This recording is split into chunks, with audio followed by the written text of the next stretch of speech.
नमस्कार, mission 24x7 देख रहे हैं आप और मैं हूं आपके साथ सिमरनजीत सिंह। बुलेटिन की शुरुआत करेंगे हेडलाइंस के साथ और बाद में आपको दिखाएंगे दिन भर की सभी छोटी बड़ी खबरें फटाफट अंदाज में। एसओजी और रौजा पुलिस ने अंतर जनपदीय पशु चोर गिरोह का किया भंडाफोड़। सरगना सहित 3 सदस्य गिरफ्तार। बोलेरो, पिकअप और अवैध असला भी हुआ बरामद।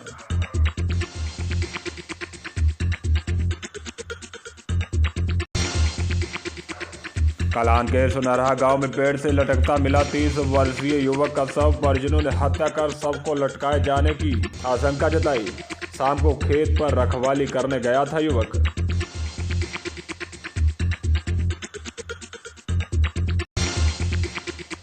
रामगंगा और बहगुल नदी पर बना पेंटून पुल फिर हुआ क्षतिग्रस्त। अप्रोच मार्ग में लगी बोरियां धंसी। जान को खतरे में डालकर गुजर रहे हैं राहगीर।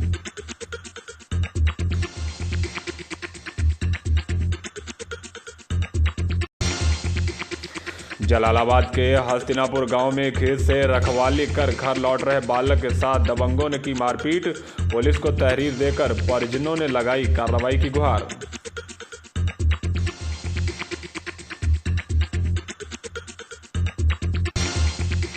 और जिले में लगातार बढ़ रही कोरोना संक्रमित मरीजों की संख्या।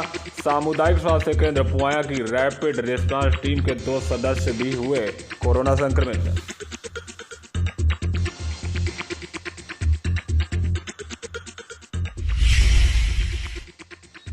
पुआया सामुदायिक स्वास्थ्य केंद्र के अंतर्गत काम करने वाली रैपिड रिस्पांस टीम के 2 सदस्य कोरोना संक्रमित हो गए हैं।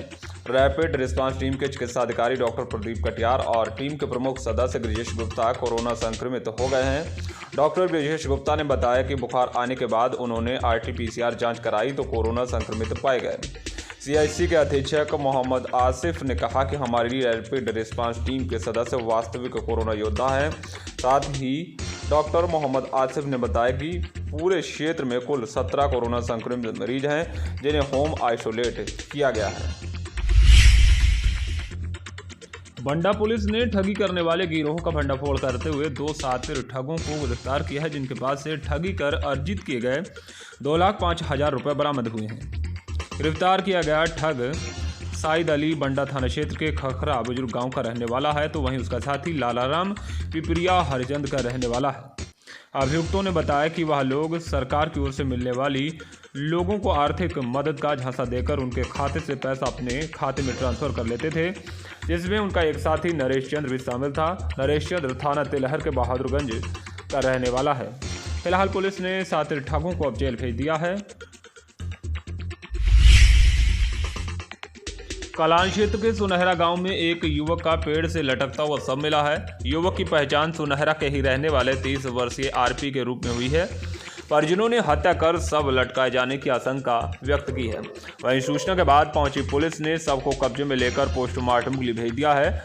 बताया जा रहा है कि कल शाम को RP खेत की रखवाली के लिए घर से निकला था, तो वहीं आज सुबह घर नहीं लौटा तो छानबीन करने पर पेड़ से लटकता हुआ शव मिला।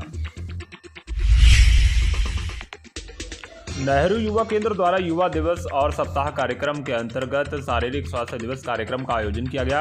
पावलखेड़ा ब्लॉक के माधवराव सिंधिया पब्लिक स्कूल में बालकों के लिए लंबी कूद प्रतियोगिता कराई गई, जिसमें विकास ने पहला, सुमित ने दूसरा और आर्य ने तीसरा स्थान हासिल किया।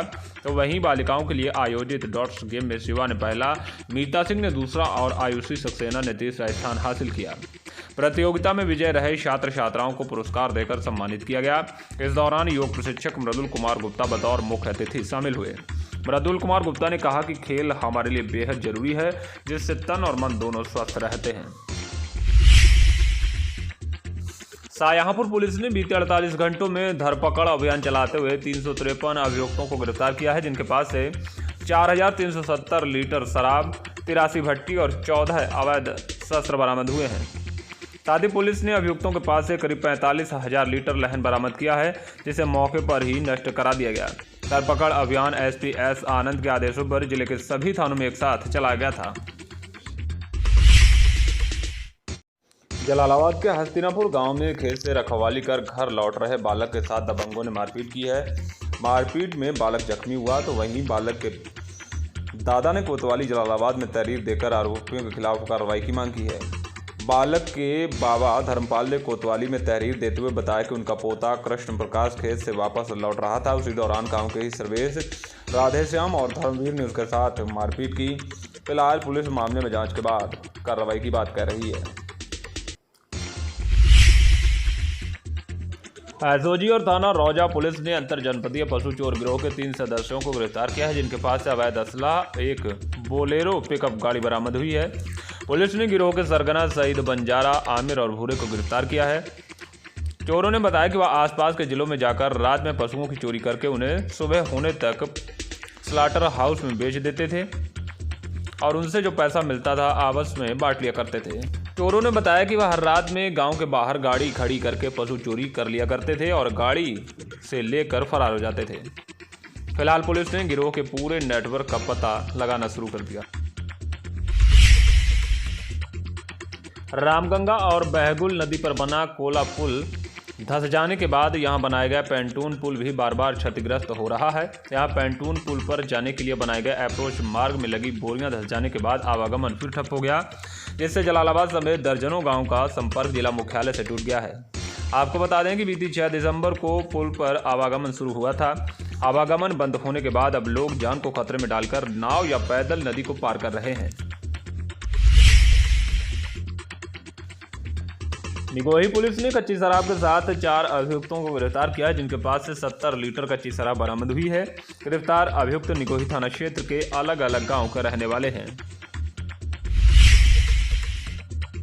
जलालाबाद के खंडर गांव में शराब के नशे में एक बुजुर्ग के साथ पिटाई किए जाने का मामला सामने आया है। बुजुर्ग ने पुलिस को तहरीर देकर कोतवाली में मामला दर्ज कराया है। खंडर गांव के रहने वाले बुजुर्ग महेंद्र ने बताया कि गांव का रामबरन आए दिन शराब के नशे में उसे गाली गलौज और मारपीट करता था। वहीं आज फिर से उसके साथ मारपीट की गई, गला दबाकर जान से मारने का प्रयास भी किया गया। फिलहाल बुजुर्ग ने पुलिस को तहरीर देकर कोतवाली में मामला दर्ज कराया है। पुलिस मामले में छानबीन कर रही है।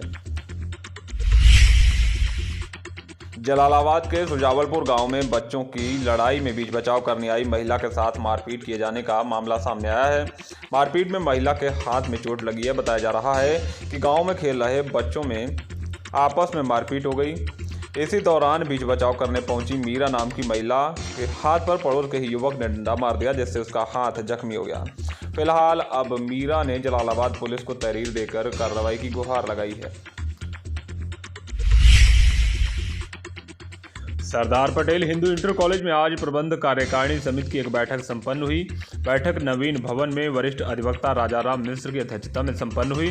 बैठक को संबोधित करते हुए उच्च न्यायालय के वरिष्ठ अधिवक्ता भानु भूषण जौहरी ने कहा कि विद्यालय के भौतिक और शैक्षणिक स्तर में सुधार करना हमारा पहला उद्देश्य है।